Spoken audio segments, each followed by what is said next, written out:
నవరసంబులుకు నాట్యమయూరియై మూల శబ్దంబుల మోక్షహంస. నవరసంబులుకు నాట్యమయూరియై మూల శబ్దంబుల మోక్షహంస. పరమ పవిత్రమౌ పరమాత్మ గీతయే నేడు నాట్యంబాడుచుండెగనుమా. పరమ పవిత్రమో పరమాత్మ గీతయే నేడు నాట్యంబాడుచుండెగనుమ. మునిరతనార్యులు మోదిల్లు శిష్యుండు, మునిరతనార్యులు మోదిల్లు శిష్యుండు సహజాచలుని కంఠ శబ్దరీతి. అజ్ఞానతిమిరంబులంతంబుజేయ అనాదిబోధను వినుము ఆర్యులార. అజ్ఞానతిమిరంబులంతంబుజేయ అనాదిబోధను వినుము ఆర్యులార. వినుము ఆర్యులార. తెలిపే జ్ఞానేశ్వరుల్ గీతన్ దివ్యరీతి. తెలిపే జ్ఞానేశ్వరుల్ గీతన్ దివ్యరీతి. ఆణిముత్యమీ గ్రంథము అచలులార. ఆణిముత్యమీ గ్రంథము అచలులార. ఆదరించిరి గీతను అచల ఋషులు గురుని వాక్కుగా గ్రహించి గురుతుగనుడు. ఆదరించిరి గీతను అచల ఋషులు గురుని వాక్కుగా గ్రహించి గురుతుగనుడు. హరి ఓం శ్రీ గురుభ్యో నమః. ఓం నమో భగవతే వాసుదేవాయ. ఓం నమో నారాయణాయ. ఓం నమః శివాయ.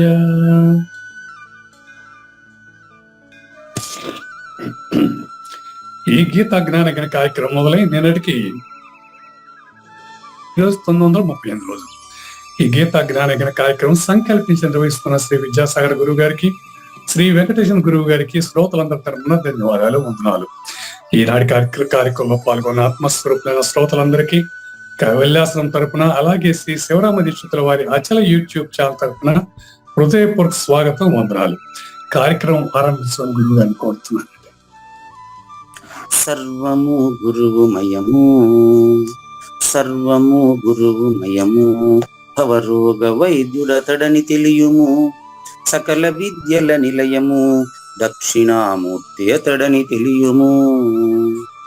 మూగవాణి మాటను, ఈ మూగవాణి మాటను శ్రోతలు కోటలు దాటించును. గురుకృపా సిద్ధితోనే నేనెంత ఆనందముందినానో. నిజయోగి శ్రీకృష్ణుడు, నిజ భక్తుడైనట్టి అర్జునుండు. వీరి సంవాదామృతం జనులార మన పాలిట అమృతం. వేదవ్యాసుడు దీనిని జనుల యద వికసించునట్లుగాను మహాభారతమందున వెలిగించే కోటి సూర్యుల వెలుగుతో నిత్య సత్య శాశ్వతమైన పరిపూర్ణంలో లేఖనే జరుగుతున్నట్లుగా మనకు తెలియబడుతున్న పవిత్రమైన శ్రీమద్ భగవద్గీత జ్ఞానేశ్వరీయ జ్ఞాన యజ్ఞంలో ఈరోజు 938వ రోజు, అంటే 2023 సెప్టెంబర్ 27వ తేదీన బుధవారం రోజున శ్రీకృష్ణ దేశికేంద్రుల ఎప్పటికీ ఒక్క తీరుగా అనేటటువంటి 46వ కందపద్యంతో శ్రోతలందరికీ సాదర స్వాగత సుమాంజలి. శ్రీ గురుభ్యో నమః.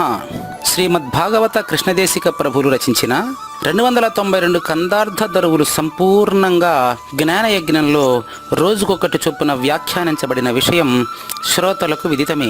ఈ కందార్థ దరువులను రచించిన 19 సంవత్సరాల వరకు అవి ముద్రణకు నోచుకోలేదని, వాటిలోని నిగూఢ భావాలను మరింత స్పష్టం చేస్తూ రచయిత క్షరాక్షరోపాధి ద్వయదోషరహిత పరమతత్వ కందములు 261 రచించారని, తదుపరి సద్గురు శుభాశీస్సులతో ఈ రెండూ కలిపి ఒకే పుస్తకంగా ముద్రించారని పెద్దలు చెప్పగా విన్నాం. పుస్తకం ఇప్పుడు మన భక్తులతో చాలా మంది దగ్గర ఉంది. ఈ కందపద్యాలు భగవద్గీతకు ఉత్తర గీత వలె సద్గురు భక్తులకు కందార్థ దరువులలోని ఎన్నో సమస్యలకు సమాధానమై విలసిల్లుతోంది. ఎంతో ఉపయోగకరమైనటువంటి ఈ కందపద్యాలను రోజుకు ఒక్కొక్కటి చొప్పున వివరించాలని అడిగిన ప్రత్యక్ష శ్రోతల కోరిక మేరకు జ్ఞానయజ్ఞంలో శ్రీకృష్ణ పరమాత్మ సందేశానికి ముందే ప్రతిరోజు కృష్ణ ప్రభువుల దర్శనం మహద్భాగ్యంగా భావిస్తూ ముందుకు వెళదామా? ఎప్పటికి ఒక్క రీతిగా తప్పక నిలచున్న దాన్ని దయతో గురుడున్ చెప్పిన కని అగణితమగు తిప్పలుగల నిన్ను నీవు తీసితే శరీరా. ఇక్కడ మొదటి లైను ద్వాదశి ప్రతిపాదన అండి. రెండవ లైను లేని ఎరుక లేదని లేకనే చెప్పడం. గమనించండి, ఎప్పటికీ ఒక్క రీతిగా, రీతిగా అన్నా తీరుగా అన్నా ఒకటే. ఎప్పటికీ అనేటువంటి పదానికి సర్వకాల సర్వావస్థల యందు అని అర్థం. అంటే త్రికాలముల యందు అని అర్థం. ఈ త్రికాలాల్లో ఉండేటువంటి వారికి, త్రికాలానికి పరిమితమైన ఆలోచనలు ఉన్న వారికి ఇది అర్థం కాదు. Very clear. ఎందుకంటే ఇది త్రికాలాలకు ముందు ఉంది, త్రికాలం తర్వాత ఉంది. త్రికాలము అని మూడింటిని చెప్పడం ఒకటే, అవునా కదా? ఒకటినే కదా మూడు రకాలుగా చెప్తున్నాం.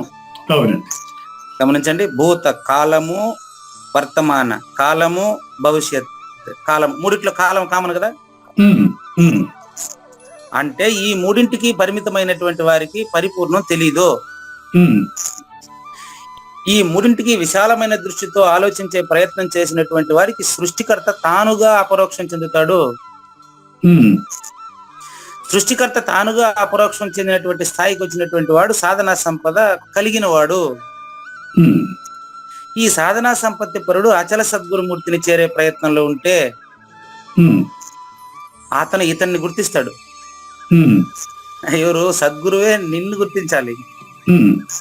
నువ్వు ఆ ప్లేస్ లో ఉండవా లేదా ఆయనకు తెలిసిపోతుంది. ఆయన పరిపూర్ణుడా కాదా నాకు తెలుస్తుందే. గురువు గారు పరిపూర్ణుడా కాదా అనేది మనకు తెలియదండి. ఎందుకు తెలియదు అంటారు? గురువు గారు పరిపూర్ణుడా కాదా అని తెలుసుకునే అవకాశం మనకు తెలియదండి. మనం ఆశ్రయించింది దేనికి?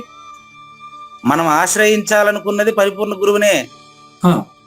ఈయన పరిపూర్ణుడు అని మనకు ముందే తెలిసిపోయి ఉంటే మనం ఆయన ఆశ్రయానికి పోవండి, ప్రయత్నం చేయమండి. ఎందుకంటే మీరు మంచి ప్రశ్న, ఎందుకు పరిపూర్ణ గురువు మామూలు మనిషికి ఎందుకు తెలియదు అనేది మీ ప్రశ్న. క్లియర్ గా ఉందా మీ ప్రశ్న? చూడండి, మామూలు వ్యక్తి ఎంతో మంది మోక్షం కావాలని గురువును వెతుకుతున్నారు కదా, వీళ్ళు పరిపూర్ణ గురువుని ఎందుకు గుర్తించలేరు అనేది మీ ప్రశ్న సారాంశం. ఆన్సర్ చూడండి, పరిపూర్ణ గురువును గుర్తించే కెపాసిటీ ఇతనికి ఉంటే ఇతనే గురువు. ఇతను గురువును ఎతకడు.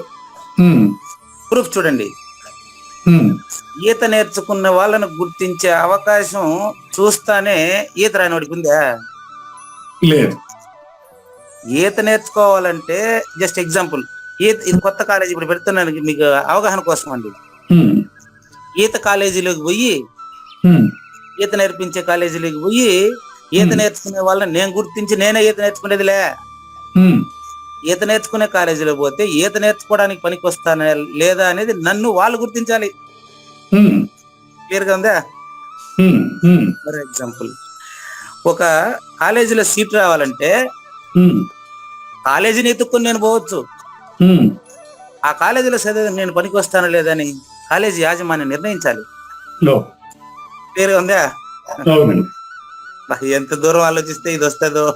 ఇది మూడవస్థల్లో పని మన ఇద్దరు చేస్తా ఉండేది. అంటే ఆ గురుమూర్తిని మనం గుర్తించలేము అని చెప్పడానికి పూజారి వెంకటేశం చేసిన ప్రయత్నం ఇది. కానీ ఇప్పుడు మన ఇద్దరిని ప్రత్యక్ష శ్రోతలు చూస్తున్నారు కదా, వీళ్లలో ఎవరు ఏ స్థాయి నుంచి మాట్లాడుతున్నారు అనేది వాళ్ళు పసిగట్టేస్తారు. అది గురుస్థానం. అది ఎట్లుంటుందని చెప్తాను. అది ఎప్పటికీ ఒక్క రీతిగా అది ఎప్పుడు ఆ స్థితిలోనే ఉంటది. ఇప్పుడు ఈత వచ్చినోడు ఎంతసేపు నాకు ఈత వచ్చు, నేను బావిలో పడితే మునిగిపోను, నాకు ప్రమాదం లేదు అని ఆలోచించుకోవాల్సిన అవసరం ఉందే. కానీ ఈత రానివాడికి భయం లేని సమయం లేదు. మీకు జస్ట్ ఎగ్జాంపుల్. అట్లా పరిపూర్ణుడు గాని పరిపూర్ణం గాని ఒకే తీరుగా ఒకే రీతిగా ఉంటది. అది ఒకే ఎప్పటికీ అనే పదానికి అర్థం ఏంటంటే కాలాతీతంగా అని అర్థం అంట. అందుకని పరిపూర్ణాన్ని నేను మీకు నిత్య వర్తమానం అని పరిచయం చేస్తాను. భూతకాలం భవిష్యత్ కాలం మధ్యలో ఉండేది వర్తమాన కాలం. ఈ వర్తమాన కాలానికి భూత భవిష్యత్తు అనే రెండు పైన ఆధారపడి ఉంది. అది ఇది వర్తమాన కాలం అనేది. మీకు దాని పరిపూర్ణాన్ని పరిచయం చేయడానికి నేనేం చేస్తాను, నిత్య వర్తమానం అని పెడతా. ఆ నిత్య అని పదం పెట్టడం వల్ల ఈ భూత భవిష్యత్తు వర్తమానం మూడు ఎగిరిపోతున్నా చూడండి. అంతేనా కాదు? అంతేనండి. కాబట్టి నిత్య వర్తమానం అంటే అర్థం ఏంటంటే కాలాతీతంగా ఏది ఉందో అది కాలంలో లేకుండా ఎక్కడికైనా పోయిందా, అట్లా అంతే సూచన. కాబట్టి ఎప్పటికీ ఒక్క రీతిగా అంటే పరిపూర్ణాన్ని సూచన చేస్తున్నారు. ఎలా ఉంది నెక్స్ట్ పదం? తప్పక నిలిచున్నదాన్ని, తప్పక నిలిచి ఉన్నదాన్ని, కదలక మెదలక ములుగుచ్చ సందులేక అంతటా సర్వమై స్వత సిద్ధమై స్పష్టంగా బట్ట బయలుగా ఉన్నటువంటిది పరిపూర్ణం అండి. అది తెలిసిన పరిపూర్ణుడు పరిపూర్ణ బోధకి ఇతను ఎలిజిబిలిటీ ఉన్నాడు తెలిసి ఎన్నో పరీక్షలకు గురి చేసి తీసుకోవాలి, శిష్యుడిని స్వీకరించాలి. అవును, అది చాలా ముఖ్యం. అది అవును. కాబట్టి స్వీకరించిన తర్వాత చెప్పే మాటలు ఇది. మనం 46వ కందపద్యంలో ఉన్నాం కాబట్టి ఇక్కడ సూచన ఏంటంటే ఒకే రీతిగా ఉండేటువంటి పరిపూర్ణాన్ని ఆ స్థితిలో ఉన్న గురుడు, ఆ స్థితిలో ఉన్నటువంటి గురుడు ఖచ్చితంగా ఉన్న వస్తు నిర్ణయంగా అంటే అర్థం ఏంటంటే శిష్యుని పరిపక్వతను అనుసరించి శిష్యునికి అనుకూలమైన సూచనను చేస్తే ఇంకా గురుండు చెప్పిన కని అంటే చూసి, ఎప్పుడైతే చూసి అనే పదం ఎందుకు వాడతారంటే అది నేనుండి చూసేది కాదండి. ఎప్పుడైనా సరే చూడండి, ఇప్పుడు సూచన ఉపయోగిస్తాను. చీకటి ఎప్పుడైనా సూర్యుని చూసిందా? కానీ మాట్లాడేటప్పుడు ఏం చెప్తామంటే దాని సూచన పరిపూర్ణ సూచనకి ఇవన్నీ వాడతాం. పరిపూర్ణ సూచనకి ఏం వాడతారంటే ఎప్పుడైనా సూర్యుని చూసి చీకటి సూర్య భగవానుడు నువ్వు వచ్చేసావా, అయితే నేను పోయేస్తానులే అని చెప్పేదానికి అది డ్యూటీ మార్చుకోవడం కాదు, దాని దగ్గర ఇది లేదు. అట్లా పరిపూర్ణంలో ఎరుక లేదని తెలిసినటువంటి వాడికి పరిపూర్ణం గురించి చెప్పాల్సిన అవసరం లేదు. తెలియనటువంటి వాడికి చెప్పిన అర్థం కాదు. మరి ఎట్లా ఈ ముడి విడిపోయేది అంటే దానికి ఒకటే సూత్రం అండి, 2-3 లేవు. అనన్య భక్తి. విశ్వరూప సందర్శనం అంతా దాన్ని ప్రతిపాదన చేశారు. విశ్వరూప సందర్శనం అంటే ఉన్న పరిపూర్ణంలో విశ్వము లేదు చూడు. ఇప్పుడు నేను చీకటి లేదని చెప్పాలనుకున్నానండి, చూడండి ఇప్పుడు తెల్లారిపోయింది, చీకటి లేదు చూడండి అని చెప్పినప్పటికీ చీకటి మీ అనుభవంలో ఉంది. చీకటి లేదు చూడు అని చెప్పినప్పటికీ మీరు చీకటిని గురించి ఆలోచించగలుగుతున్నారు. ఎందుకు? చీకటి మీకు అనుభవంలో ఉంది. కానీ పరిపూర్ణం నీ అనుభవంలోకి రాదు. పరిపూర్ణుడికి అనుభవమే సూచన అండి.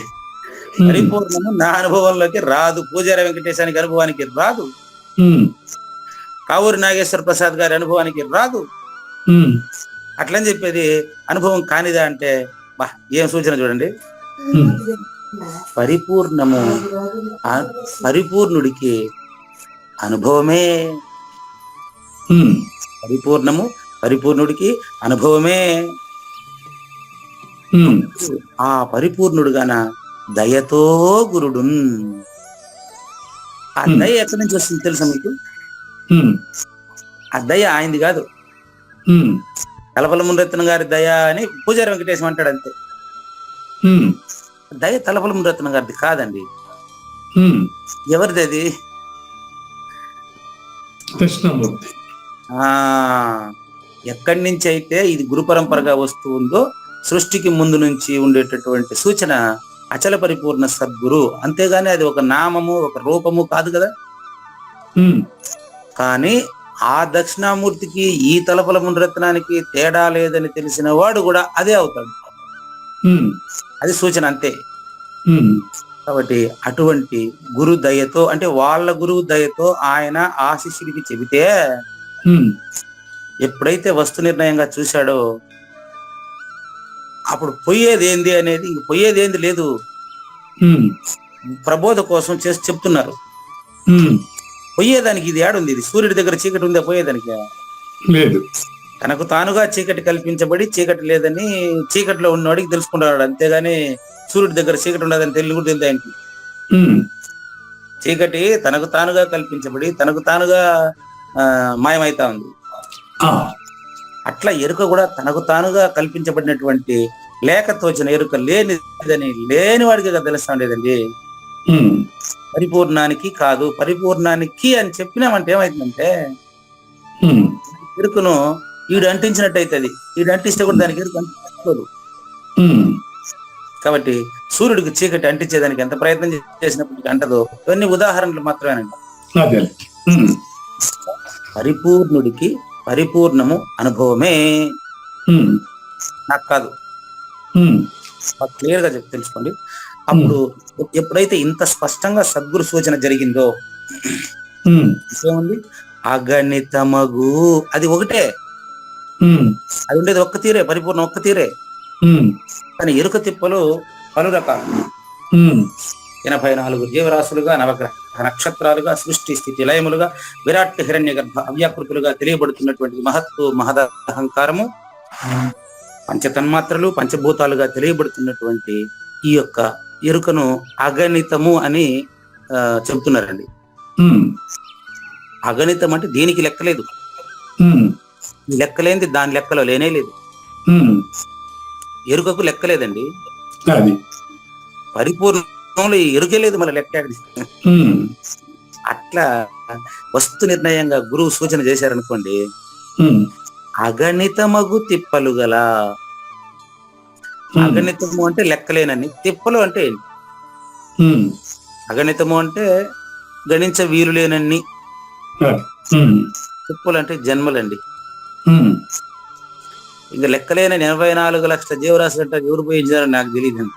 ఉమ్, 84 లక్షల జీవరాశులు, 33 కోట్ల రోమములు, 33 మూర్ల పేగు. ఆ, డాక్టర్లు చెప్తే మనం వినడమే తప్ప 33 మూర్ల పేగు ఎవరు కొలిచినారు? ఉమ్, కాబట్టి వీటిని అగణితమనే చెప్పాలి. ఊరికే సూచన కోసం అట్ట పెట్టారంతే. ఉమ్. 33 కోట్లు ఉన్నాయంట వెంట్రుకలు. ఎవరైనా చూసినారా? లేదు. ఎవరు ఏంచి చెప్పండి చూద్దాం. మరి అట్లా లెక్కలేనంత అంటే ఎరుక లేనిది కనుక దాన్ని ఊరికే లేనిది లేదని చెప్పడం కోసం ఒక సంఖ్య ఏర్పాటు చేశారు తప్ప ఉమ్, ఇది 84 లక్షల రకాలు అని కరెక్ట్ గా ఎవరు చూసినారా? ఉమ్, కాబట్టి ఇది లేనే లేదు, చూసేది ఏంది అసలు? ఉమ్, ఇటువంటి తిప్పలు అంటే జనన మరణములకు లోనవుతున్న అబద్ధపు గుర్తు. ఉమ్, అబద్ధపు గుర్తైన నిన్ను అంటే కావూరి నాగేశ్వర ప్రసాద్ గారిని, ఉమ్, పూజారి వెంకటేశాన్ని, ఉమ్, పూజారి వెంకటేశము అనేటటువంటి అబద్ధపు గుర్తు తనకు తానుగా లేనిదని తెలిసిపోతుందండి. ఉమ్, అప్పుడు అలా గుర్తురహితమైతే ఉమ్, తీసితే సరిరా. అలా గుర్తు తీసితే అంటే గురువు వచ్చి దాన్ని తీసేది లేదు. ఉమ్. గురు సూచన గ్రహిస్తే అది లేనిదని దానికి తెలిసిపోతుంది. అదే. ఉమ్, పిల్లలతో 5, 6 అయిందంటే తన బతుకు తనకి తెలిసిపోతుంది. సూర్యుడు వచ్చి దాన్ని ఏమి చీకటి ఇంకా నీ టైం అయిందిగా ఎందుకున్నావు అని అడుగుతాడు వచ్చి. ఉమ్, దాని టైం వస్తే దాని పాటుకు అది పోతుంది అంతే. ఉమ్, ఆ టైం వస్తే అంటే అది అంతకుముందు పరిపూర్ణం టైంకు సంబంధించింది కాదు. ఉమ్. ఎరుక టైంలో వచ్చింది, టైంలోనే పొడుస్తుంది. ఇప్పుడు వెలుగుకి సూర్యుడు కావాలి, కానీ చీకటికి ఏమి బేసిస్ లేదు, మూలం లేదు. మూలం లేదు, అది విషయం. ఉమ్, దేదా ఇంకా ఎరుకకు మూలం లేదు. ఉమ్, పరిపూర్ణం ఎప్పుడు ఉంది కాబట్టి దానికి మూలం అడిగేవాడు లేదు, అది సూచన. ఉమ్, అడిగేవాడికే మూలం లేదంటే పరిపూర్ణానికి మూలం అడిగేదానికి అడిగేవాడు దాంట్లో లేదు కదండి. ఉమ్, అది ఆడ కలగంటున్నప్పుడు, కలగంటున్న సమయంలో ఈ కళకు మూలం ఏంటి అంటే ఈ కళే లేనిది కదా. ఉమ్, అర్థమవుతుంది ఇప్పుడు మీకు, ఇంకా స్పష్టంగా తెలిసిపోతా ఉంది. నాకేమో ఎంత స్పష్టంగా కనిపిస్తా ఉందంటే 3+3 ఎంత 6 అన్నంత స్పష్టంగా కనిపిస్తా ఉంది నాకు.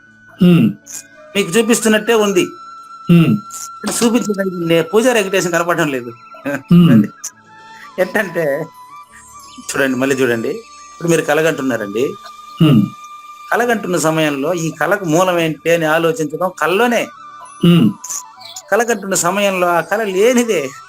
ఉమ్, మరి ఏందండి ఈ భవనం, ఇంత నిర్మాణం ఇంత అద్భుతంగా ఉంది, కళ్ళ కనిపించినటువంటి భవనము ఉమ్, ఇంత అద్భుతంగా ఉంది, దీనికి ఏం మూలం, ఏ సిమెంట్ తో దీన్ని కట్టారు, దీనికి ఏషియన్ పెయింట్ వేసారా, ఇంకేం పెయింట్ వేశారు, దీన్ని ఏ మేస్త్రి వచ్చి కట్టినాడు అనే ప్రశ్నే రాదాడా. ఉమ్, ఎందుకంటే మేలుకొని చూస్తే అసలు అది లేనే లేదు. ఉమ్, ఆ విధంగా పరిపూర్ణుడైన తర్వాత చూస్తే అంతకుముందు కూడా వీడు లేదు. ఉమ్, వీడు అందుకే అగణితము అన్నారు దాన్ని. ఉమ్, లెక్కలేనన్ని జన్మ పరంపరల ఎరుకంతా కూడా ఒక్క గురు సూచనతోనే మటుమాయమైపోతా ఉంది.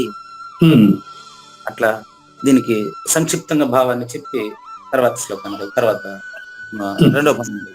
ఉమ్, ఎందుకంటే ఈరోజు ఉన్న పరిపూర్ణము లేనెరుక. ఉమ్, దీని తర్వాత పద్యం అట్ట కాదు, ఉమ్, ముందు లేనెరుక ఉమ్, అది పరిపూర్ణంలో లేదని చెప్తారు. దీనికి ఇప్పుడు చెప్పిన అన్వయం రేపు వ్యతిరేకం. ఉమ్, అట్లా సూచన చేసుకుంటూ వెళ్తారండి పరిపూర్ణ బోధ కృష్ణప్రభు. ఉమ్, చూద్దాం దీని భావం చూడండి. ఎప్పటికీ ఒక్క రీతిగా తప్పక నిలిచున్న దాన్ని దయతో గురుడు చెప్పిన కని, ఎవరికని శిష్యుడు చూసి, ఉమ్, అగణితమగు తిప్పలు గల నిన్ను అంటే చూసినవాడు ఉమ్, తనను తాను తీస్తే సరి, తీయకపోతే ఏమవుతుందంటే ఉమ్, తను తాను తీసుకోకపోతే ఏముంటుందంటే అతనికి ప్రపంచం ఉంటది. ఉమ్, నీ ఉన్న చోట నుండును నీ వివిధ విచిత్ర జగమని రేపు మొదలు పెడతారు. ఉమ్, కనుక సకల దేశములందు, సమస్త వస్తువుల యందు, సర్వకాలముల యందు కాలాతీతంగా ఉండేటువంటి దాన్ని, ఎప్పుడూ కదలకుండా ఉండేటువంటి దాన్ని అచల గురుమూర్తి ఇంత స్పష్టంగా అనేక ఉదాహరణలతో, ఉప ఉదాహరణలతో, ఇది అచలము, ఇది బయలు, ఇది బట్ట బయలు, ఇది పరిపూర్ణము, అయినా దీనికి ఏ పేరు లేదు, ఉమ్, నీకు సూచన కోసం ఆ పేరు పెట్టి సూచన చేశాను అంతేనాయనా.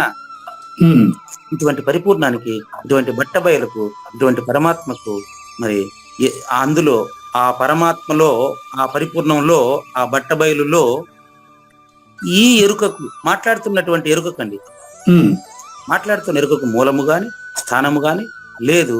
లేక తోచిన ఎరుకతో, లేకనే పూజారి వెంకటేశం లేని కావూరి నాగేశ్వర ప్రసాద్తో మాట్లాడుతున్నాడనే విషయాన్ని ఉమ్, వస్తు నిర్ణయంగా సూచన చేస్తే, ఉమ్, వస్తు నిర్ణయంగా గురుమూర్తి సూచనతో మరి మనకు అందితే, ఉమ్, ఇంకా జన్మ కర్మలకు నిలయమైనటువంటి, జన్మ కర్మల ముడి అయినటువంటి, ద్వంద్వ రూపమైనటువంటి అబద్ధపు గుర్తు, సర్వ భ్రాంతులకు కారణమై ఉన్న అబద్ధపు గుర్తు, 84 లక్షల జీవరాశుల యోనులలో జన్మించి మరణించి, జన్మించి మరణించి సరైనటువంటి తిప్పలు పడుతున్నటువంటి ఈ యొక్క ఎరుక, ఆ గురువాక్య ప్రబోధతో ఈ పరిపూర్ణ బోధ క్రమముగా పూర్తయిందంటే అతనికి భ్రాంతి రహితమై అతనే బట్ట బయలుగా అతనికే తెలియబడతాడు.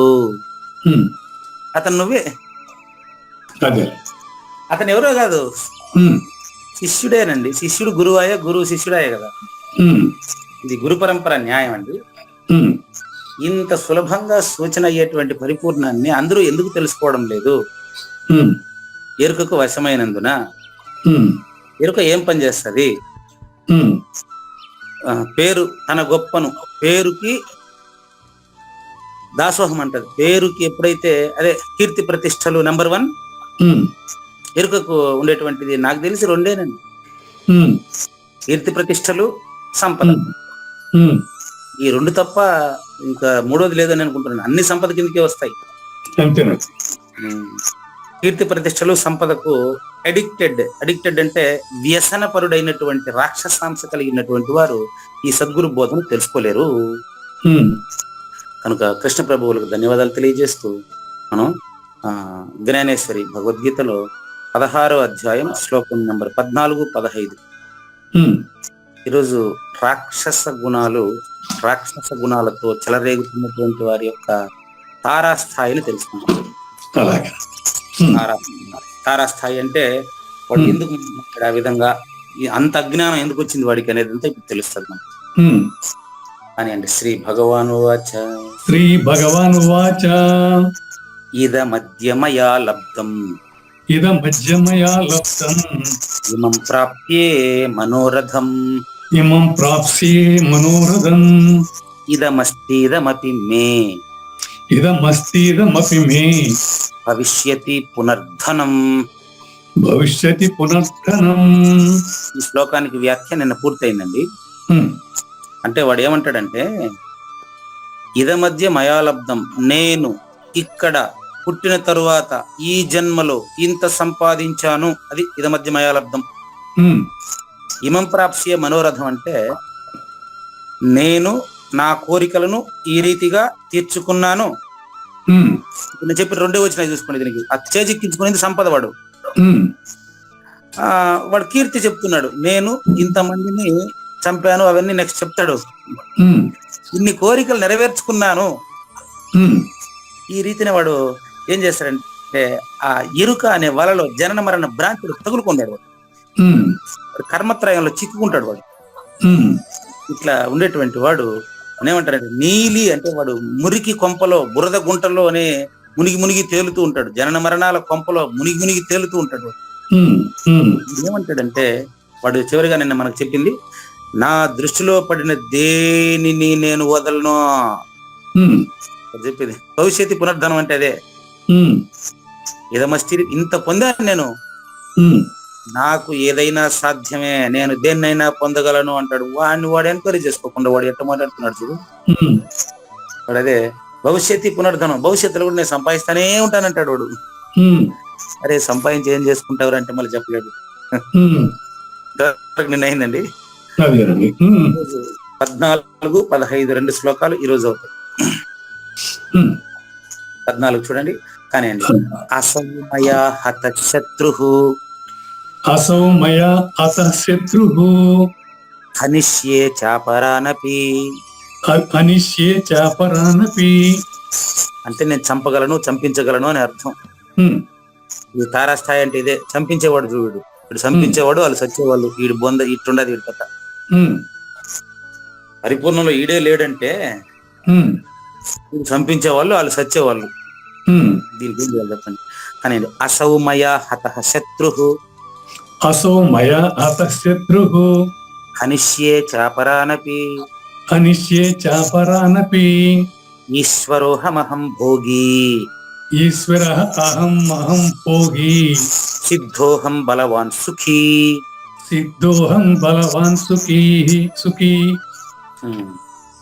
నెక్స్ట్ ఆఢ్యోభిజనవానస్మి.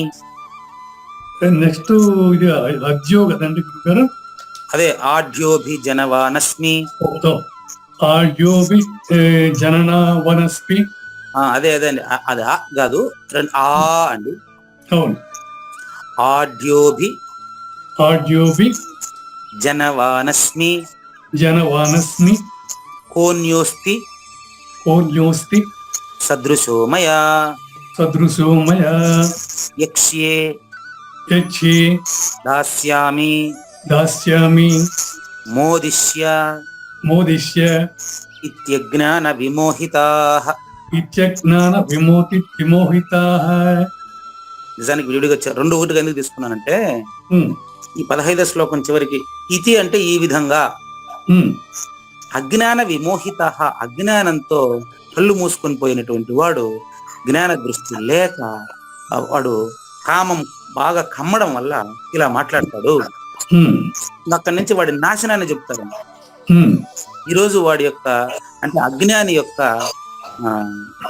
యొక్క మనస్తత్వాన్ని సంపూర్ణంగా ఈరోజు ఇంకా అర్ధ గంటలో వర్ణిస్తారండి. చూడండి 14 అండి. అసౌ శత్రువు అంటే ఇప్పుడు చూడండి, శత్రువు ఎవరన్నా తెచ్చుడి పరిచయం చేస్తున్నారా శత్రువుని?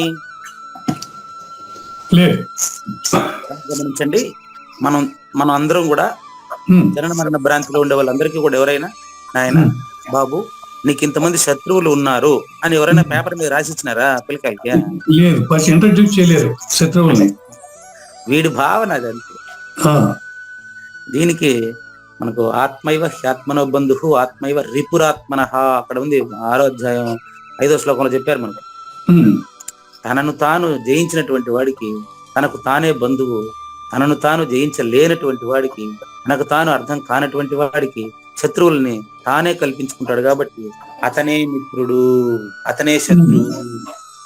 పెట్టారు చూడండి, ఉద్ధరేదాత్మనాత్మానం నా ఆత్మానం అవసాదయేత్ ఆత్మైవ హ్యాత్మనో బంధు ఆత్మైవ రిపురాత్మన. ఇది 14వ దానికి వ్యతిరేకమైన శ్లోకం అండి. అంటే 14వది ఎరుకను ఎంత స్పష్టంగా చెప్పారో అది లేదు అని మీకు ముందే సూచన చేస్తాం. మళ్ళీ ఆ పుస్తకం లేకపోతే ఇది చెప్పలేను. కాబట్టి అసౌమయ హతః శత్రువు, వీడు నా శత్రువు అంటాడంట వాడు. అసౌమయ హతః శత్రువు, ఇతను నా శత్రువు, నా చేత చంపబడ్డాడు, నేను చంపానంట. వీడి భావన మాత్రమే. దీనికి మీకు వాడి భావన మాత్రమే అనేది మీకు 2వ అధ్యాయం 19వ శ్లోకంలో చెప్పారు. మనం ఎంత క్లారిటీగా ఉందంటే చూడండి, ఏనం వేత్తి హంతారం యశ్చైనం మన్యతే హతం ఉభౌతౌ న విజానీతో నాయం హంతి నహన్యతే అంటాడు. చూడండి, ఆశ్చర్యకరమైన విషయం ఏంటంటే ఇక్కడ ఎవరైతే వేత్తి హంతారం నేను చంపుతున్నానని భావించేవాడు గాని, నేను చంపబడుతున్నాను అని భావించేవాడు గాని, మన్యతే అంటే తలంచుట, హంతారం హతం, హంతారం అంటే చంపుట, హతం అంటే చంపబడుట. నేను చంపుతున్నానని భావించేవాడు గాని, చంపబడుతున్నానని భావించేవాడు గాని, ఉభౌ అంటే ఇద్దరు లేరు. నిజానికి ఈ భావనలకు చెప్తున్నాడు అంతే. ఉభౌ అంటే ఇద్దరు, తౌ ఉభౌ ఆ ఇద్దరు కూడా, తౌ ఉభౌ ఆ ఇద్దరు కూడా నా విజానీత తెలియని వారు మూర్ఖులు. నేను చంపుతున్నాననేవాడు గాని, నేను చంపబడుతున్నాననేవాడు గాని ఇద్దరు మూర్ఖులే. ఎందుకంటే అయం ఈ పరిపూర్ణం, బాగా గమనించండి, పరిపూర్ణుడు. అయం ఈ పరిపూర్ణము నా హంతి నా హన్యతే, ఎవరిని సంపదు, ఎవరిని సంపబడదు, ఎవరిని సంపబడదు, ఎవరి చేత చంపబడదు. ఇంత సూచన ఇందులో ఉంటుందని నాకు తెలియదు. అప్పుడు ఇంత స్పష్టంగా చెప్పుకోలేకపోయిండొచ్చు. మీకు 19వ శ్లోకం చెప్పేటప్పుడు ఇంత స్పష్టంగా నేను చెప్పుకోలేకపోవచ్చు, ఎందుకంటే అప్పుడు నాకు కూడా ఈ సూచన లేదు. కాబట్టి అయం నా హంతి నా హన్యతే, అది పరిపూర్ణం అనేది, పరిపూర్ణుడు అనేది చంపబడదు చంపదు, చంపబడదు చంపదు. ఇదంతా వీళ్ళు భ్రాంతులే. ఇప్పుడు మీకు డౌట్ రావాలి, ఏమండి జాతస్య హి ధ్రువో మృత్యు 27 దీంట్లోనే పుట్టిన దానికి మరణం. చాలా మంది వినుంటారు, ఇది ఎక్కడ శవం దగ్గర ఇది ఖచ్చితంగా వింటారు మీరు. ఈ సందేహాన్ని ఇప్పుడే నివృత్తి చేసుకుందాం. ఇవన్నీ నేను ప్రూఫ్ శాస్త్ర దృష్టాంతం కదా, నా ఇంట్లో నుంచి ఏం చెప్పట్లేదు కదా. చూడండి, ఇక్కడ దైవాసుర సంపత్తి విభాగ యోగం నుంచి 2వ అధ్యాయానికి వచ్చి మీరు ఎంత స్పష్టంగా ప్రతిపాదన చేస్తున్నారు కదా. మరి ఈ చూడు, దీనికి ఎవరేం చేయాలా? చెప్పింది కూడా ఆయనే కదా. జాతస్య హి ధ్రువో మృత్యు ధ్రువం జన్మమృతస్య చ తస్మాద పరిహార్యేర్థే నత్వం శోచితుమర్హసి. ఈ శ్లోకం ఎక్కడైనా పడతా ఉండినా ఆ ఇంట్లో ఎవరో కాలధర్మం చెందారని అర్థమైపోతా ఉంటుంది మనకు. అట్లుంటది సమాజం ఈరోజు.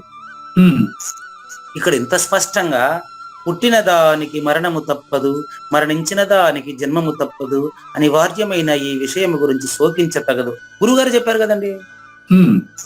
మరి మీరేమో పుట్టుకలేదు సావులేదు అంటున్నారు అని మీరు అడిగిండాల. అయినా నేను కూడా మీరే కాబట్టి నేనే ప్రశ్న కూడా నేనే వేస్తాను. దీనికి ముందే 26 దానికి ముందు చూడండి. ఇది తెలియకుండా చాలా మంది సమాజంలో చాలా కన్ఫ్యూజన్ లో ఉన్నారండి. ఇక్కడ ఉంది దానికి చూడండి. ఇదో నాయన దీన్ని మర్చిపోతారు, అది ఒకటే గుర్తుపెట్టుకుంటారు. ఇక్కడ ఆన్సర్ ఉందండి మొత్తం. అథ చైనం నిత్యజాతం నిత్యం వా మన్యసే మృతం తథాపిత్వం మహాబాహో నైవం శోచితుమర్హసి. దానికి సమాధానం ఇదేనండి. నిజానికి కృష్ణ పరమాత్మ ముందు సమాధానం చెప్పి మళ్ళీ అందులో సమస్య లేదని చెప్పాడు. మనం దాన్ని చూసుకోక భగవద్గీత చావు పుట్టుకలను నిర్ధారిస్తుంది అని ఒక శ్లోకాన్ని చదివేసి మనం వ్యాఖ్యానం చేసేస్తూ ఉంటాం. బాగా గమనించండి. ఇంతకు ముందు ఏం చెప్పాను? చంపేవాడు చంపబడేవాడు ఇద్దరు మూర్ఖులే అన్నారు. ఇక్కడ ఏం చెప్పారు? పుట్టిన దానికి మరణము తప్పదు, మరణించిన దానికి జన్మ తప్పదు అన్నారు. అని దానికి అర్థం చెప్పారు చూడండి. ఇదే పెట్టండి, 26 పెట్టండి, 26 ఏమంటున్నాడంటే నాగేశ్వర ప్రసాద్ గారు ఒకవేళ 26 మీరు ఒకవేళ అంటే అర్థాన్ని కూడా భావం కూడా పెడుతున్నాడు ఆయన, అవసరం లేదు, చదువుకోండి. అథ ఒకవేళ, అథ అంటే ఒకవేళ అని అర్థం అండి. ఒకవేళ కావూరి నాగేశ్వర ప్రసాద్ లేకపోతే పూజారి వెంకటేశంలో మాట్లాడబడుతున్నటువంటి అబద్ధపు గుర్తు ఉంది కదా, దాన్ని నిజమని నమ్ముకోవడం వల్ల నీకు పరిపూర్ణం తెలియట్లేదయ్యా. బాగా గమనించండి, ఇక్కడ రహస్యం ఉందండి. రహస్యాన్ని అప్పుడు కూడా నేను చెప్పుకోలేకపోవచ్చండి. ఒకవేళ పూజారి వెంకటేశంలో మాట్లాడుతూ ఉండేటువంటి అబద్ధపు గుర్తులు నిజమని నువ్వు అనుకుంటే దానికి మాట్లాడుతున్నానయ్యా, అంతే, ఇంకేం లేదు. బాగా పట్టుకోండి. ఏది అబద్ధపు గుర్తు అనే పూజారి వెంకటేశంలో మాట్లాడుతూ ఉండేది, నిజానికి అది లేదు. వాడు పరిపూర్ణుడే. ఈ యొక్క నాగేశ్వర ప్రసాద్ లో ఉండే అబద్ధపు గుర్తు లేదు కాబట్టి అంతటా పరిపూర్ణం ఉంది కాబట్టి అందరూ పరిపూర్ణులే. ఆ విధంగా నాగేశ్వర ప్రసాద్ పరిపూర్ణుడే. అధ అంటే ఒకవేళ అండి, ఒకవేళ నువ్వు జనన మరణాలని నమ్మినట్లయితే అప్పుడు కూడా బాధపడే పని లేదు కదయా. ఎందుకు అంటే అది అనివార్యమే కదా. జనన మరణాలు అనేది ఎరుకలో అనివార్యమే కదా. నిద్రపోయినోడు లేస్తాడు కదా, లేచినోడు మళ్ళీ నిద్రపోతాడు కదా. కాబట్టి సచ్చినోడు పుట్టాలి కదా, పుట్టినవాడు సావాలి కదా. అట్ట ఒకవేళ అధా పెట్టాడు చూడండి. ఒకవేళ నీ ప్రకారం కూడా ఈ జనన మరణాలు నిజమని ఒకవేళ నువ్వు నమ్మితే కూడా, ఒకవేళ నమ్మితే కూడా హౌ లాంగ్? ఎవరైనా ఇప్పుడు కనీసం ఒక 200-300 సంవత్సరాలుగా జీవించుండే వ్యక్తి ఎవరైనా ఉండారా? ఆడాడనో శ్వాసలు తగ్గించుకొని సిద్ధులు తెచ్చుకొని సర్వసిద్ధులు కలిగి హిమాలయ పర్వతాలు కొంతమంది సరి కొనుక్కున్నారంట. దేనికి ఉపయోగం? ఎవరికి ఉపయోగం వాళ్ళు చెప్పండి. ఆడేదో నిజమే కొన్ని సిద్ధులు ఆ శ్వాసను తగ్గించుకుంటే ఆయుష్ పెరుగుతుంది, నేను కాదనట్లా, పెంచుకోండి. దేనికి ప్రీతి? ఏం చేస్తారు? ఆయుష్ని పెంచుకుని ఏం చేస్తారు? How long? నెక్స్ట్ కంటిన్యూ అవుతారా? ఇంకొక సృష్టిలో కంటిన్యూ అవుతారా? 432 కోట్ల సంవత్సరాల తర్వాత మళ్ళీ ఇంకొక సృష్టి కంటిన్యూ అవుతారా? తప్పదు కదయ్యా. కాబట్టి ఈ చావు పుట్టుకల కథ పక్కన పెట్టు. నువ్వు పరిపూర్ణుడు నాయన, నువ్వు సావు లేనివాడు నాయన, నీకు మరణమే లేదు తండ్రి, నువ్వు పుట్టలేదా బాబు అని ఉండేటువంటి అచల పరిపూర్ణ ప్రబోధలో ఈ రాక్షస గుణాలని మరి నమ్ముండే వాళ్ళ గురించి చెబుతున్నారంతే. శ్లోకం నెంబర్ 14 వచ్చేయండి. ఆ దైవాసుర సంపత్ విభాగ యోగంలో ఇక్కడ మీకు ఇక్కడి నుంచి అక్కడికి ఎందుకు వెళ్ళానంటే వీళ్ళది పూర్తిగా భ్రాంతి మార్గం అని చెప్పడానికి. అసౌ శత్రువు అంటే 14వ శ్లోకం అండి. అది ఈ శత్రువు నా చేత చంపబడెను. మళ్ళీ చ అసౌమయ హత శత్రువు అనిశ్యేచ్చ అపరానపి. చ అంటే మరి ఇంకా కూడా ఉమ్, ఈ శత్రువు నా చేత చంపబడినాడు. ఉమ్, అయ్యో లిస్ట్ చాలా ఉండదు నా దగ్గర. ఉమ్, మళ్ళీ వీడే ఉమ్, అపరాన్ అపి ఇతర శత్రువులను కూడా నా నా దృష్టిలో నా స్మృతిలో ఉండే వాళ్ళందరినీ నేను చంపగలను. ఉమ్, అంటే ఈడు చావడేమో, ఉమ్, దాని ప్రకారం ఈడు పోయేవాడే. ఉమ్, అది అనుకోకుండా వీడు అహం ఈశ్వర, చూడు వీడు ఈశ్వరుడు కాదు, వీడు ఉమ్, అహం ఈశ్వరులో భాగం, సృష్టికర్త ఈశ్వరుడు అనుకుంటే అందులో వీడు భాగం అంతే. ఉమ్, అహం ఈశ్వర, నేనే సర్వాధిపతిని. ఎందుకంటే ఇంతమందిని చంపించినా కదా, ఉమ్, కాబట్టి నేను సర్వాధిపతిని. ఉమ్, అహం భోగి, అహం అన్నిటికీ వేసుకోవాలన్నమాట. ఉమ్, అహం భోగి, నేను సమస్త సుఖములు అనుభవించేవాడు. ఉమ్, ఈ మధ్యలో ఒక ఆయన శ్రీకృష్ణ దేవరాయలుగా పుట్టింది నేనే, శ్రీకృష్ణ పరమాత్ముడు నేనే అనేసి ఒక పెద్ద సంస్థానం ఏర్పాటు చేసుకుని బంగారు కుర్చీలు అన్ని వేసుకున్నాడంట. ఉమ్, బంగారు కుర్చీలు, వెండి కంచాలన్నీ పెట్టుకున్నాడంట. ఉమ్, వెంకటేశ్వర స్వామికి 33 కేజీలు నవరత్న ఖచ్చితమైనటువంటి కిరీటం తెచ్చిపెట్టిండండి. ఉమ్, అయినా ఆయన కర్మల ప్రకారం ఆయన జైలుకి పోక తప్పలేదు. మనం ఏం చేయాలి? ఉమ్, ఎంత సెలవండి, ఉమ్, కర్మఫలం కంపల్సరీ అండి. ఉమ్, కాబట్టి ఆయన ఏం చేసినప్పటికీ మరి 33 కేజీలు కొంచెం కాదు, 33 కేజీలు బంగారు కిరీటం వచ్చి వెంకటేశ్వర స్వామికి పెట్టేస్తే అంతకు ముందు చేసినంత కూడా సరే ఉమ్, ఇదే కుదరదు. అదే. ఉమ్, ఆయన అంటాడు ఉమ్, అహం సిద్ధ, నేను సర్వసిద్ధుడను. ఉమ్, సిద్ధులంతా పంచభూతాల్లోనే. ఉమ్, సర్వసిద్ధులు కొంతమంది ఉన్నారండి, ఉమ్, ధ్యానం నేర్చుకునేసి భూమి నుంచి ఏం కొద్ది వాతావరణ ప్రభావం వల్ల అతను సరిగ్గా ధ్యానం చేయగలిగితే భూమి నుంచి కొంచెం పైకి లేస్తాడు, ఉమ్, నీళ్ళ మీద పనుకొని నిద్రపోతాడు, ఉమ్, ఆకాశంలో తేలుతాడు. ఉమ్, ఎంత పంచభూతాల్లోకే కదయ్యా. అవును. కాబట్టి అహం సిద్ధ, నేను సర్వసిద్ధులు కలిగిన వాడిని. ఉమ్, కాబట్టి నేను మిక్కిలి బలవంతుడిని. ఉమ్, నేను మిక్కిలి సుఖి పదం చూడండి, సుఖి. ఉమ్, నేను మిక్కిలి సుఖిని. ఉమ్, అంటే నేను ఈ శత్రువులనంతా వధించాను, ఇతర శత్రువులు నా లిస్ట్ లో ఉండే వాళ్ళందరినీ వధించగలుగుతాను. కాబట్టి నేను సర్వాధిపతిని, ఉమ్, సమస్త భోగాల్ని అనుభవించేది నేను. ఉమ్, కాబట్టి సిద్ధులని నా గుప్పిట, నా పిడికిట్లో ఉందండి. అయితే ఇతను ఎక్కడి నుంచి వచ్చాడు ఇతనికి? ఉమ్, అది అది అది అది ఆలోచించలేదు వాడు. ఉమ్, నేను గొప్ప బలవంతుడండి, నాకు మించిన బలవంతుడు ఈ ప్రపంచంలో లేనే లేదండి. ఉమ్, అందుకని ఈ ప్రపంచంలో నేనే సుఖవంతుడిని ఉమ్, అని అంటాడు. ఉమ్, ఇతని గురించి జ్ఞానేశ్వర అభిప్రాయం. ఉమ్, జ్ఞానేశ్వర భగవద్గీత తీసుకోండి, మళ్ళీ వస్తా 15 దగ్గరికి. ఉమ్, జ్ఞానేశ్వర్ మనకు విడివిడిగా వివరించారు. ఉమ్, ఇక్కడ చూడండి, నేను ఇప్పటి వరకు చంపేసిన వైరుల సంఖ్య తక్కువ, ఉమ్, ఇంకా చంపబోయేది ఎక్కువ. ఉమ్, ఎందుకంటే నాకు అలవాటు అయిపోయింది హత్యలు చేయించడం.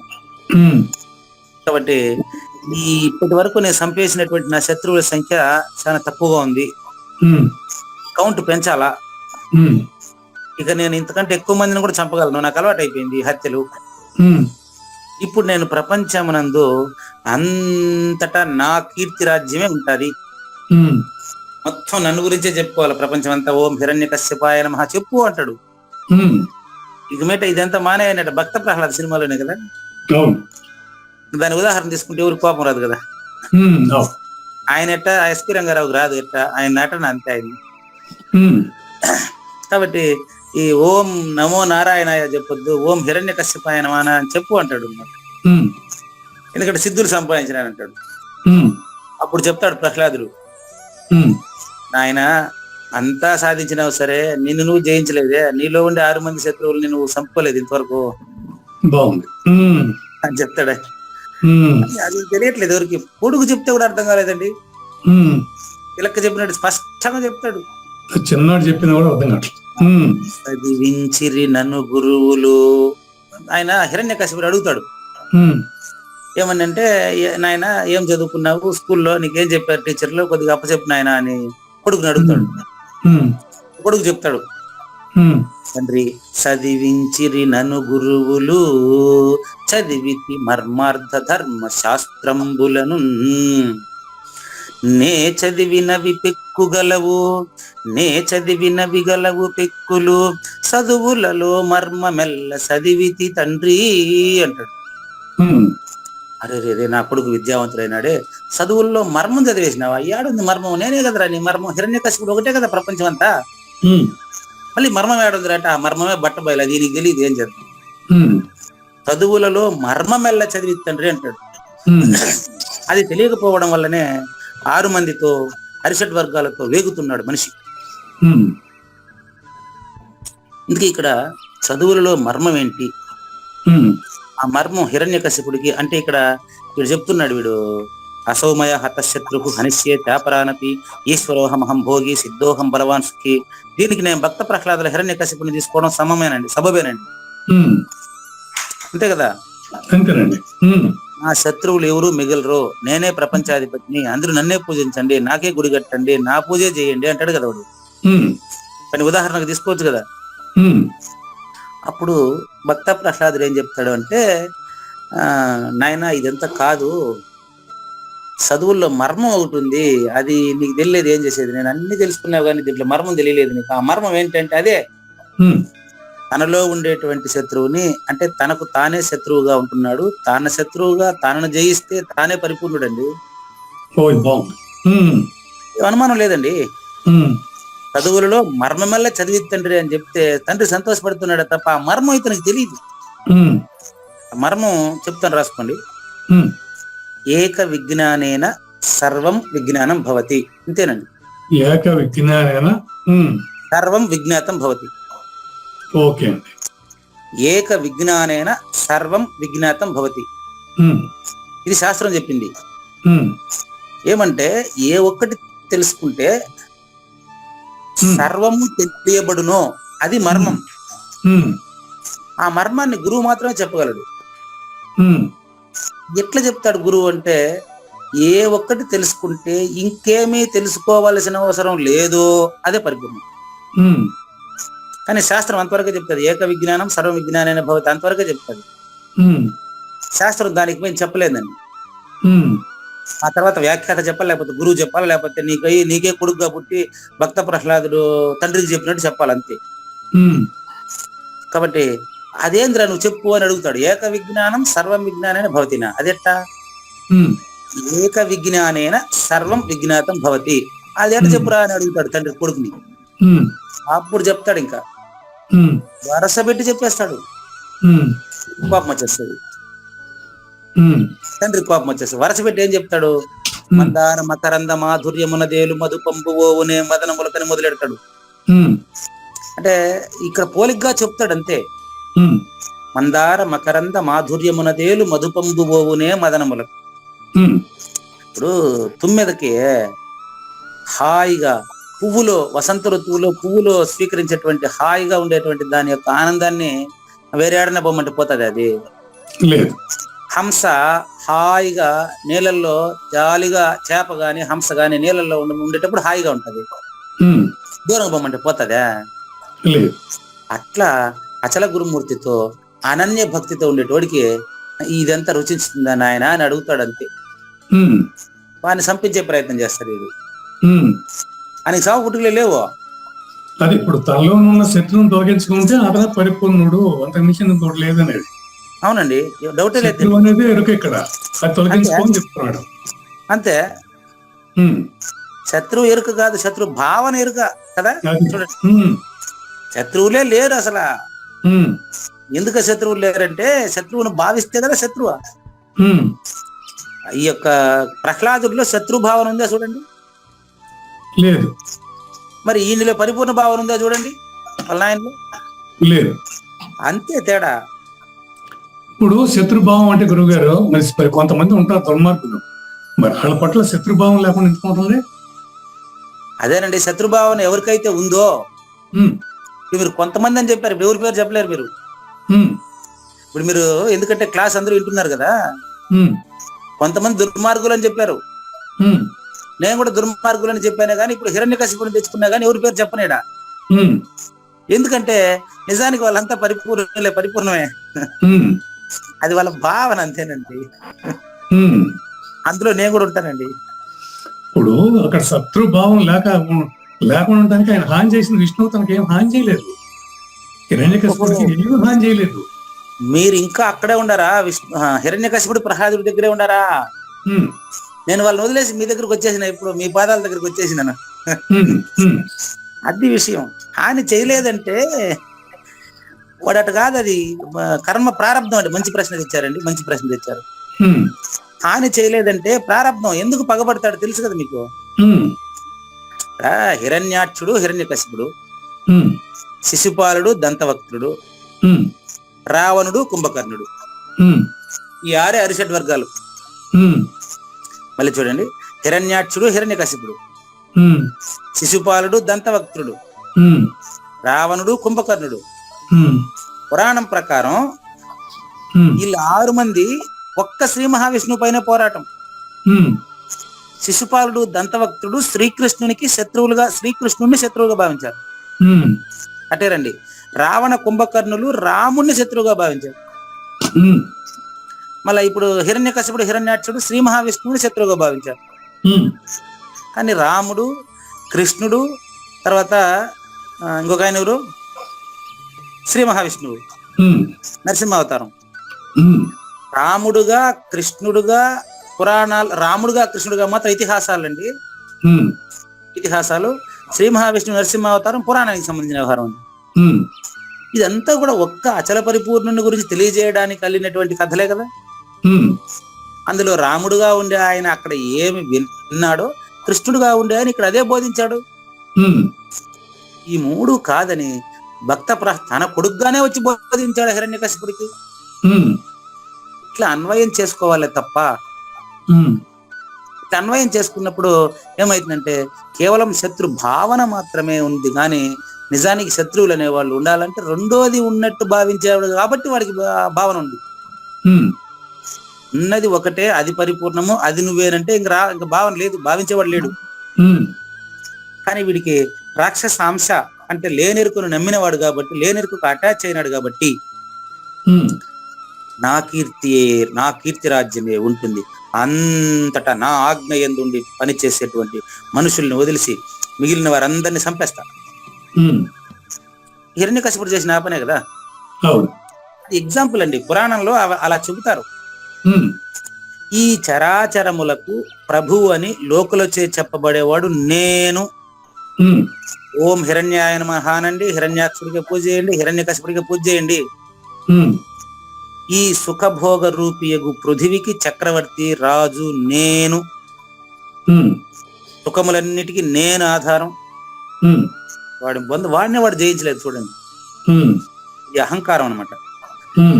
నా ముందు ఇంద్రుడు కూడా అల్పుడే. నేను త్రికరణ శుద్ధిగా అంటే మనసుతో, వాక్కుతో, శరీరంతో ఏ పని చేసేదానికి నేను గాని పూనుకుంటే వెంటనే అయిపోతుందండి. కాబట్టి నా యందు తప్ప మరి ఎవరి యందు ఆజ్ఞాపించే శక్తి ఉంది చెప్పు. నేను ఆజ్ఞాపించింది, నేను చెప్పిందే మీరు చేయాలంతే. నాతో పని కలగనంత వరకు యముడు కూడా నా దగ్గరికి రాకూడదు. కాలుడు కూడా తన బలము గురించి అభిమానించవచ్చు ఎప్పుడు నాతో పని కలగనంత వరకు. లేకపోతే యమధర్మరాజు కూడా నా దగ్గర రాడు. ఇంతవరకు యమధర్మరాజు, అందరూ యమధర్మరాజు ఒడిలో ఉండే వాళ్ళే. మనం అంతా యమధర్మరాజు దగ్గరికి రానాడు ఎవరు ఉన్నాడు అని చెప్పండి. వాడు అట్ట రాక్షస గుణం అట్ట ఉంది వాడికి. కాబట్టి సుఖరాశి ఏదైతే ఉందో అది నేనే. ఇది చెప్పారు మా చిన్నాయన అంటే దాదాపు వయసు 70 ఉంటది. ఆయన చెప్పాడు, చిన్న ఇప్పుడన్నా నేను ఇంత దూరం వచ్చినా కదా, ఏదో నా దగ్గరికి మీరే వచ్చేసారు, ఇప్పటి నుంచైనా ఏదన్నా రోజు జ్ఞానయజ్ఞం వినండి, దీని దగ్గరికి ఏదైనా ఆలోచించండి దీని గురించి అని చెప్తే అప్పుడు ఆయన అంటాడు, ఏమరా వీడు ఎప్పుడు ఇదే పని, వీడికి నాకు ఇప్పుడు 70 కదా, నేను 90 సంవత్సరాలు బతకపోతాను నాన్న, నేను 90 సంవత్సరాలు లాస్ట్ ఒక 80 ఏళ్ళు లావని అప్పుడు వస్తారు ఈ దగ్గరికి అన్నాడు. ఫస్ట్ మనవడికి తలకూర పెట్టాడు. ఆయన చెప్పినటువంటి మా చిన్న షణ్ముఖ మొదలారు పాపం. ఆయన నేను పిలిస్తే ఆ మాట అన్నాడు కదా. ఫస్ట్ ఇది 4వ తరగతి 5వ తరగతి చదువుతున్న మనవడు సూసైడ్ చేసుకున్నాడు. మనవడికి తలకూర పెట్టాడు. ఈ మాట చెప్పిన తర్వాత ఈ జ్ఞానయజ్ఞం జరుగుతున్న సమయంలో తర్వాత కొడుకు, అది ఎవరో హత్య తెలియదు, ఆత్మహత్య తెలియదు, కొడుక్కి తలకూర పెట్టాడు. రీసెంట్ గా సంవత్సరానికి ముందు ఆయన కాలధర్మం చెందాడు. 72 సంవత్సరాలు మాత్రమే బతికారు. ఏం అవసరం వచ్చింది చెప్పండి? అందులో హాయిగా ఉంటే అంటే ఇప్పుడు ఆయన చూడు, జన్మ ఉందా లేదా నేను చెప్పలేను కానీ ఇది ఇట్లాంటిది రాక్షస గుణం కదా అది. యముడైనా నా దగ్గరికి రాలేరురా, నీకేం తెలుసు, నేను 90 ఏళ్ళు బతకపోతాను రా, నీకెట్ట తెలుసు నా గురించి, నువ్వెట్ట చెప్తావా నేను రేపు తెల్లారితో ఉండనని చెప్పి మాటికి ఎప్పుడు వచ్చినా చిన్న అయినా రేపు తెల్లారి వరకు నువ్వు ఉంటావా లేదో తెలియదు అంటావు. ఎట్లా తెలుసు నీకు నేను చచ్చిపోతానని చెప్పేది పాప. 5 నిమిషాల్లో ఇది ఇంకో శ్లోకం చూద్దాం. చూడండి, శ్రీ భగవాను వాచ. శ్రీ భగవాను వాచ. చూసాం మనం, ఆద్యోభిజనవానస్మి ఆద్యోభిజనవానస్మి పుణ్యోస్తి సదృశో మయా పుణ్యోస్తి సదృశో మయా యక్ష్యే దాస్యామి మోదిష్య యక్ష్యే దాస్యామి మోదిష్య జ్ఞాన విమోహితాః ఇత్యజ్ఞాన విమోహితాః. ఇట్లా ఏమంటాడంటే, ఆద్యః అంటే నేను మొదటి ధనవంతుల్లో నేను ఫస్ట్ ర్యాంక్ అంటాడు. నాకంటే ధనవంతుడు లేదంటాడు. రాక్షస గుణం పెంచు, ఇది లాస్ట్, ఇది తారాస్థాయికి చేరింది అనమాట వర్ణన. ఆద్యః అంటే నేను గొప్ప ధనవంతుడిని అంటాడు. ఆద్యః అంటే ప్రపంచానికంతా నేనే కుబేరుని అంటాడు. ఇంకా అభిజనవాన్ అస్మి. అభిజనవాన్ అస్మి అంటే ఎక్కువ మంది పరిచారికలు ఉన్నారు. చూడు, రంభ, ఊర్వశి, మేనక, తిలోత్తమ వీళ్ళంతా కూడా నా దగ్గర ఆడుతున్నారు చూడు అంటాడు హిరణ్యకశిపుడు. మరి కాబట్టి మయ నాతో సదృశ అన్యః కోన్యోస్తి సదృశో మయ సదృశ అన్యః కః అస్తి. నాతో సమానమైన వాడు ఎవడు ఉన్నాడు చెప్పు, నీ వల్ల అయితే చెప్పు, చూపి అయితే. యక్ష్యే అంటే యజ్ఞాలు ఎక్కువగా చేయించగలను. చూడు, అంత ఓం హిరణ్యాయ నమః, ఓం హిరణ్యాయ స్వహ అంటున్నారు చూడు అంటాడు. కహ అస్తి, నాకు సమానమైన వాడు లేడు. ఎన్ని యజ్ఞాలన్నా చేయిస్తాను, ఎంత దానమైనా చేస్తాను. మోదిష్య అంటే ఈ విధంగా ఇడు అనేక రకాల సెలవుల పలవలుగా చెప్తూ ఉంటాడు. ఎందుకని మనం చూసినప్పుడు అజ్ఞాన విమోహితాః, వీడి అజ్ఞానానికి బాగా నిండిపోయింది వీడి దగ్గర. కాబట్టి ఈ విధంగా అజ్ఞానం నిండిపోవడం వల్ల ఇలా అంటున్నాడు ఇప్పుడు అంటాడు. నెక్స్ట్ జ్ఞానేశ్వరి దగ్గరికి రండి. కుబేరుడు అత్యధిక సంపన్నుడు అనే మాట నిజమే, మీరు ఇనుండొచ్చు, కానీ వానికన్నా నేనే ధనవంతుడు. అది విషయం వాడు చెప్పేది. కంపారిజన్. కుబేరుడు కంటే ధనవంతుడయ్యా. నా వద్ద ఉండేటువంటి సంపద స్వయంగా లక్ష్మీపతి దగ్గర కూడా లేదు. అదే ఒక ఆయన చెప్పాను కదా మీకు.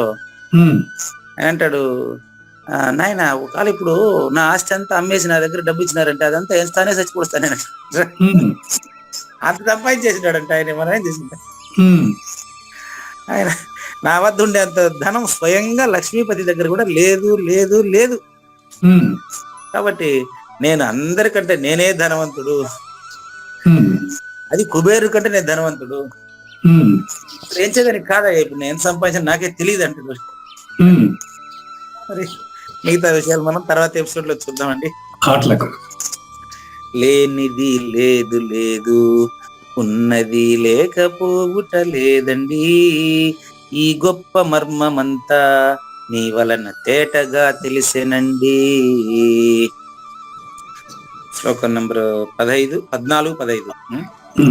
సర్వాధిపతిని నేనే, శత్రువును వధించగలిగినాను, ఇతర శత్రువులను తప్పక వధించగలను నేను, సమస్త భోగంబులు సుఖముగా భోగించునది నేనయ్యా, నా చేత సిద్ధులన్నీ ఉన్నవి బలవంతుడను సుఖినయ్యా, నేను ధనవంతుడు, నేనేను ధనవంతుడు, నాకంటే ధనవంతులెవరు గలరు, పరివారం ఎంతో గలదు, నాతోటి సరిజోడి ఎవరు గలరు, యజ్ఞములు చేయగలను, విరివిగా దానములు ఇవ్వగలను, ఇష్టమొచ్చిన రీతిలో స్వేచ్ఛగా వినోదం పొందగలను, అజ్ఞాని ఈ రీతిగా భ్రాంతితో పలుకుచుందుడు విరివిగా.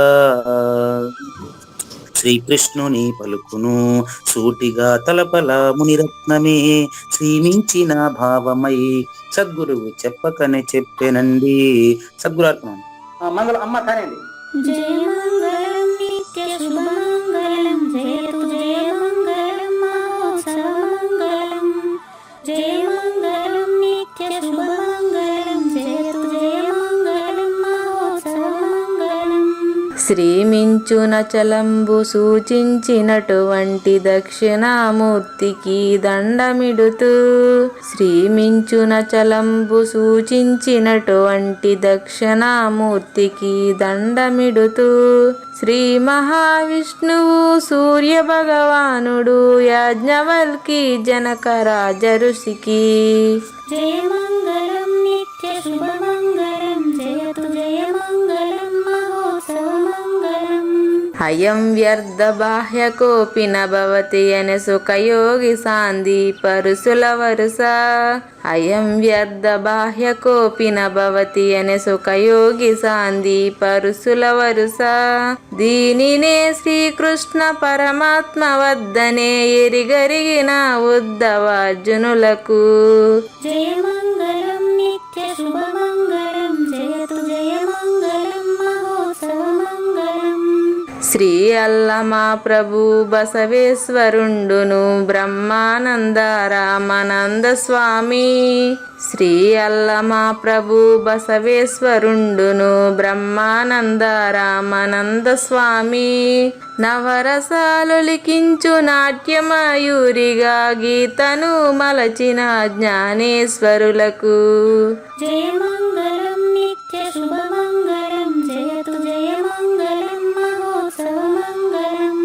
కబీరు దాసుడు సహజానంద గురుడు రామావధూతయు రాజితముగా. కబీరు దాసుడు సహజానంద గురుడు రామావధూతయు రాజితముగా. అంబికా శివయోగి శ్రీవేమన నిరంజన వెంకయ్య తిరువెంగళార్యులకును. జయమంగళం నిత్య శుభమంగళం జయతు జయమంగళం మహోత్సవమంగళం. శ్రీ బృహద్వాసిష్ట సిద్ధాంతమును చేసి జనన మరణ భ్రాంతి జడుపు బాపి. శ్రీ బృహద్వాసిష్ట సిద్ధాంతమును చేసి జనన మరణ భ్రాంతి జడుపు బాపి. అచల సాంప్రదాయమవనిలో నెలకొలిపి అందించినట్టి శివరాములకును. జయమంగళం నిత్య శుభమంగళం జయతు జయమంగళం మహోత్సవమంగళం. మెప్పైన బోధల తిప్పలు బాపిన అప్పయ్య మంత్రియు అచల గురులు. మెప్పైన బోధల తిప్పలు బాపిన అప్పయ్య మంత్రియు అచల గురులు. పరశురామ సీతారామ స్వామి ప్రభులు నరసింహయోగి గురువర్యులకును. జయమంగళం నిత్య శుభమంగళం జయతు జయమంగళం మహోత్సవమంగళం. కంద కందార్థముల నందించి బృందముకు రంది పాపిన కృష్ణ ప్రభువునకును. కంద కందార్థముల నందించి బృందముకు రంది బాపిన కృష్ణ ప్రభువునకును. పలుకులా కందనిది పరబయలు ఇది అని పలికిన ఫీల్కాన లక్ష్మణునకు. జయమంగళం నిత్య శుభమంగళం జయతు జయమంగళం మహోత్సవమంగళం. ఫీల్కాన లక్ష్మణుల ప్రియ శిష్యవర్యుండు అవధూతయని పేరావనియందు. ఫీల్కాన లక్ష్మణుల ప్రియ శిష్యవర్యుండు అవధూతయని పేరావనియందు. పాఠాలు నేర్పించి పీఠాలు ఏర్పరచి శంఖబాపిన వెంకటేశ్వర అవధూతకు. జయమంగళం నిత్య శుభమంగళం జయతు జయమంగళం మహోత్సవమంగళం. బట్టబయలున ఎరుక పుట్టనే లేదని బాలాజీ సింగు ఈ కీలు తెలిపే. బట్టబయలున ఎరుక పుట్టనే లేదని బాలాజీ సింగు ఈ కీలు తెలిపే. మూలమూలేనట్టు ఎరుకేమి లేదని తెలియజెప్పే జయమంగళం నిత్య శుభమంగళం జయతు జయమంగళం మహోత్సవమంగళం. నరస్వప్నము వంటి సురస్వప్నమిది అని పరిపూర్ణ దర్శినిని ప్రకటపరచి, నరస్వప్నము వంటి సురస్వప్నమిది అని పరిపూర్ణ దర్శినిని ప్రకటపరచి, సహజాచల రాజయోగి సద్గురు కృపచ సాంప్రదాయక గురుల సరసన జేరే. జయమంగళం నిత్య శుభమంగళం జయతు జయమంగళం మహోత్సవమంగళం. నిష్కల్మషానంద నిజ గురుని శిష్యుండు లింగమూర్తి లిపిని పొందుపరచి, నిష్కల్మషానంద నిజ గురుని శిష్యుండు లింగమూర్తి లిపిని పొందుపరచి, కార్వేటి నగరము పురవాసుడైనట్టి పూజారి వెంకటేశునకంకితం బిది. జయమంగళం నిత్య శుభమంగళం జయతు జయమంగళం మహోత్సవమంగళం. జయమంగళం నిత్య శుభమంగళం జయతు జయమంగళం మహోత్సవమంగళం. జై సద్గురు ప్రభు మహారాజ్ కి జై.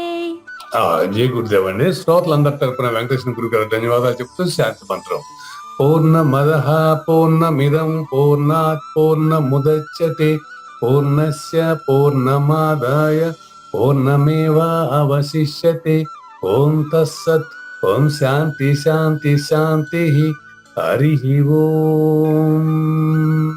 న తద్భాసయతే సూర్యో న శశాంకో న పావకః యద్గత్వా న నివర్తంతే తద్ధామ పరమం మమ.